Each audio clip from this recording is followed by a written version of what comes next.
Halo sahabat hipnoterapi, Rumah Hipnoterapi Adam Hidayat. Assalamualaikum warahmatullahi wabarakatuh. Bertemu kembali dengan saya Adam Hidayat di channel Rumah Hipnoterapi Adam Hidayat, sebuah channel yang mengupas seputar hipnoterapi dan juga teknik-teknik NLP atau Neuro Linguistic Programming yang bisa membuat hidup Anda lebih baik lagi. Selalu saya berdoa kepada Anda yang hari ini masih berjuang dengan masalah psikologis Anda, apakah itu cemas berlebihan, takut, depresi, trauma, fobia, rasa benci, dan lain sebagainya. Semoga Allah Subhanahu wa Ta'ala memberikan jalan terbaik buat Anda dan Anda menjadi seperti pribadi yang Anda inginkan. Baiklah, di video kali ini saya akan mengupas sebuah tema yang menarik yang selalu ini menjadi perdebatan antara saya dengan orang tua yang ingin menterapi anaknya. Mengapa saya katakan perdebatan? Karena banyak orang tua yang sepertinya heran. Anaknya bermasalah, kenapa saya yang diterapi? Atau ketika mereka konsultasi sebelum bertemu dengan saya, kita bercakap-cakap di telepon. Ketika mereka mengemukakan permasalahan anak mereka, maka saya minta mereka untuk hadir. Dan saya akan lihat terlebih dahulu mana kira-kira yang perlu diselesaikan. Apakah orang tuanya yang perlu diterapi atau anaknya tidak perlu diterapi atas masalah yang mereka keluhkan. Ya, karena permasalahan anak sebetulnya ada pada orang tua. Oleh karena itu di video kali ini saya akan berbagi kepada Anda bagaimana Anda yang saat ini sedang memiliki permasalahan dengan anak Anda dan Anda ingin lebih baik lagi. Saya akan mengajak Anda untuk menyimak tips yang akan saya berikan yang telah juga saya gunakan untuk berkomunikasi dengan anak saya, sehingga saya bisa lebih baik lagi berkomunikasi dengan mereka dan menjalin hubungan dengan mereka dengan lebih baik dan mencapai apa yang sama-sama kita sepakati untuk bisa lebih baik buat mereka. Nah, jika Anda ingin tahu bagaimana teknik-teknik tersebut, silakan simak video saya hingga akhir nanti.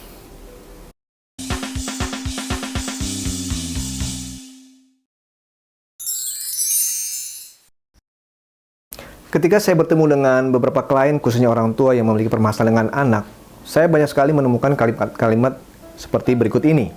Mereka mengatakan bahwa, dulu ketika saya masih kecil, saya tidak seperti ini walaupun saya bukan orang yang bla bla bla bla bla bla seperti itu. Atau mereka mengatakan bahwa yang saya lakukan sama dengan apa yang diajarkan oleh ayah saya, orang tua saya, dan saya menerapkannya pun sama seperti itu, tapi hasilnya mengapa berbeda ya Pak? Atau ada orang tua juga yang mengatakan bahwa saya bekerja untuk mereka, tapi seperti mereka tidak memahami itu. Atau mereka mungkin merasa lebih sibuk sehingga mereka tidak memiliki waktu dengan anak mereka, dan ketika anak-anak mereka bermasalah, mereka meminta untuk anak-anak mereka memahami kondisi atau keadaan mereka. Padahal kalau anak-anak boleh protes, saya tidak ingin punya orang tua yang sibuk, saya tidak ingin punya orang tua yang tidak mempedulikan kami gitu. Mungkin mereka hanya ingin memiliki teman. Nah, ini hal-hal yang saya temukan ketika saya berhadapan dengan orang tua, sehingga saya berkesimpulan bahwa memang hal ini harus dibereskan terlebih dahulu. Mindset yang salah tentang mendidik anak, karena anak zaman sekarang tentu berbeda. Nah, hal yang harus Anda perhatikan adalah bahwa dalam mendidik anak ada fase-fase yang harus Anda perhatikan, bahwa ketika anak nanti sudah berusia mungkin di atas 12 tahun, mereka sudah mulai merasa bahwa diri mereka dewasa, maka Anda sebenarnya sudah tidak bisa memegang mereka lagi.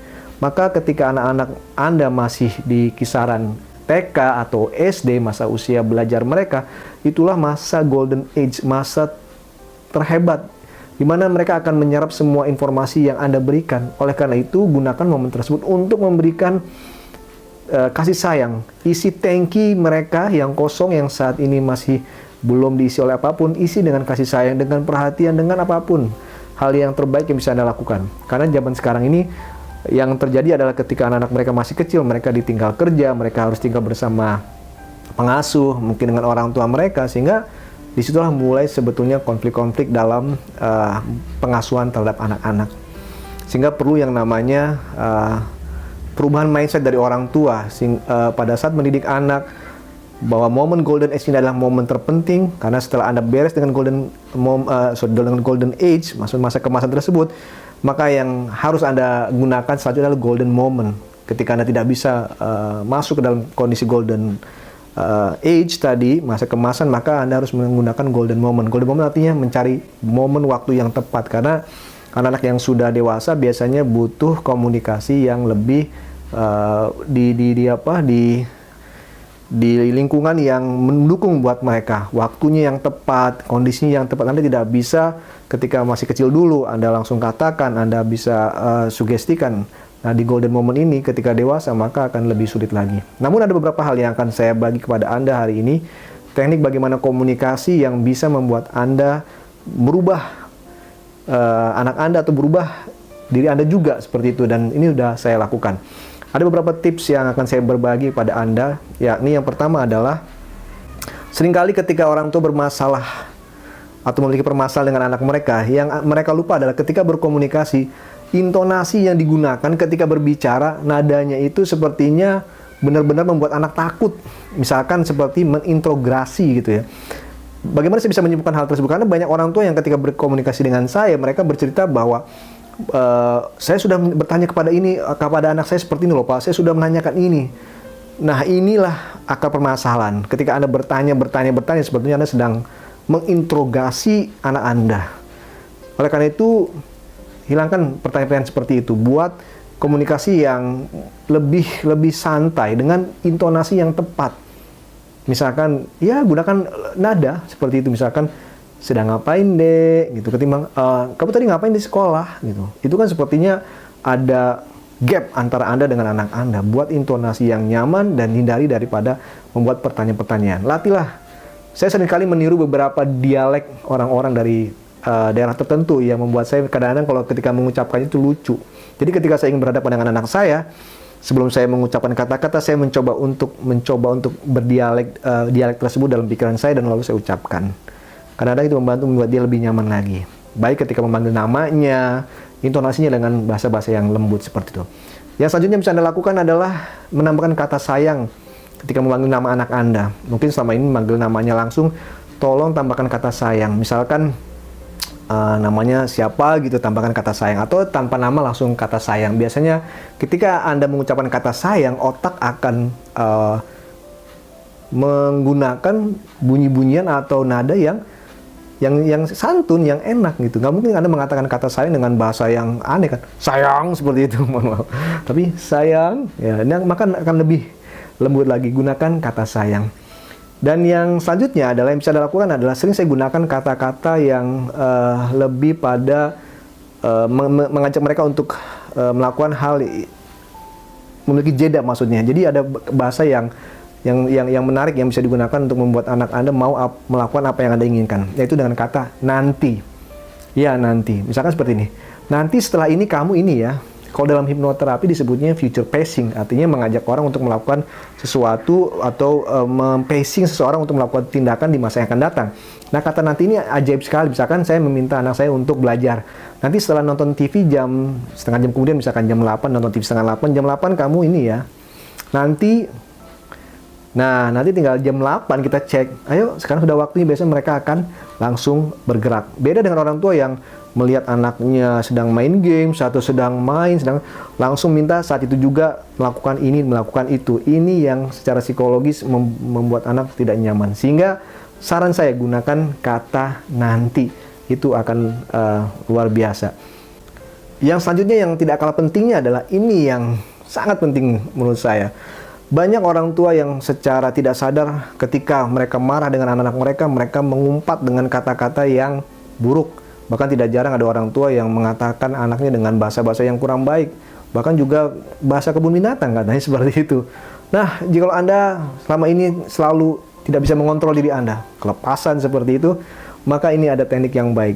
Ketika Anda mengumpat kepada anak Anda, berjanjilah kepada diri Anda. Ketika Anda marah, ketika Anda ingin mengatakan sesuatu yang kurang baik, itu ya, udah emosional tinggi, selalu niatkan mulai saat ini dan selama-lamanya, kalau saya mengumpat kepada anak saya, marah kepada anak saya, maka saya akan mengatakan doa kepada anak saya. Ya, katakan doa misalkan. Semoga kamu jadi anak soleh ya. Misalkan. Oh, kamu nyebelin banget, semoga jadi orang sukses.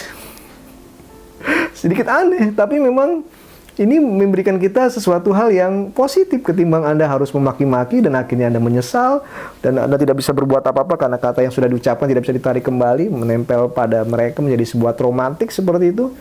Mulai saat ini dan selama-lamanya ketika Anda marah, niatkan kira-kira doa apa yang akan Anda sampaikan kepada anak Anda. Misalkan, saya doakan kamu semoga jadi benar-benar ini itu akan membuat Anda lebih nyaman, saya jamin hal itu. Latih dari sekarang. Kalau Anda ingin berubah, ingat, Seperti yang saya katakan di awal tadi, di video kali ini, saya ingin mengajak Anda, bagi Anda ingin berubah, lakukan teknik yang sederhana ini. Kurang lebih tadi ada 5 poin, silakan Anda lakukan. Dan saya jamin Anda akan mengalami perubahan-perubahan yang signifikan dalam hal mendidik anak Anda. Yang selanjutnya adalah tentu sabar, karena segalanya butuh proses. Ingat, saya selalu menekankan hal ini kepada diri saya, bahwa untuk membentuk karakter seorang anak khususnya, dibutuhkan habit atau kebiasaan. Oleh karena itu, bangun kebiasaan-kebiasaan positif, lakukan hal itu berulang-ulang. Misalkan, hal-hal yang kecil, mulai dari pagi hari, siang hari, sore hari, malam hari, mereka harus melakukan apa sehingga membentuk karakter mereka. Jangan Anda ingin membuat sebuah lompatan, misalkan Anda ingin memiliki anak karakter yang percaya diri, pemberani, memiliki leadership, tanpa men-training, memberikan pembiasaan-pembiasaan seperti yang saya katakan tadi dari pagi, siang, sore, dan malam, misalkan dengan kebiasaan-kebiasaan yang positif, maka hal itu tidak akan terjadi. Sehingga fokus pada kebiasaan, sabar, bentuk, pelan-pelan, komunikasi yang baik, didik yang baik, maka nanti akan menghasilkan karakter-karakter yang positif. Baiklah, jika Anda masih ingin penasaran atau ingin mengetahui bagaimana diri Anda khusus dalam mendidik anak, atau mungkin ada emosi-emosi yang masih menempel, yang kurang baik maksud saya dari keturunan, atau mungkin apa yang Anda peroleh dari didikan orang tua Anda dahulu, dan Anda ingin menghilangkan atau ingin berdamai dengan situasi Anda saat ini karena kondisi sudah berubah, anak-anak sudah berubah dengan masa lalu Anda, maka Anda bisa berkonsultasi kepada saya untuk melakukan sesi terapi. Jadi saran saya bagi Anda yang saat ini masih terkendala dengan hal mendidik anak, khususnya ada sesuatu dalam diri Anda yang masih perlu Anda damaikan, silakan Anda bertemu dengan saya, orang tua, kita lakukan terapi terlebih dahulu. Baiklah, semoga video ini bermanfaat. Jika Anda ingin melakukan sesi terapi, silakan hubungi nomor telepon yang ada di kolom deskripsi. Dan bagi Anda yang belum subscribe, silakan subscribe channel saya ini. Karena dengan subscribe membuat saya lebih semangat lagi untuk berbagi kepada Anda lebih banyak lagi teknik-teknik yang bisa membuat hidup Anda lebih baik lagi. Baiklah, saya Adam Hidayat dari channel Rumah Hipnoterapi Adam Hidayat mengucapkan terima kasih atas perhatian Anda. Assalamualaikum warahmatullahi wabarakatuh.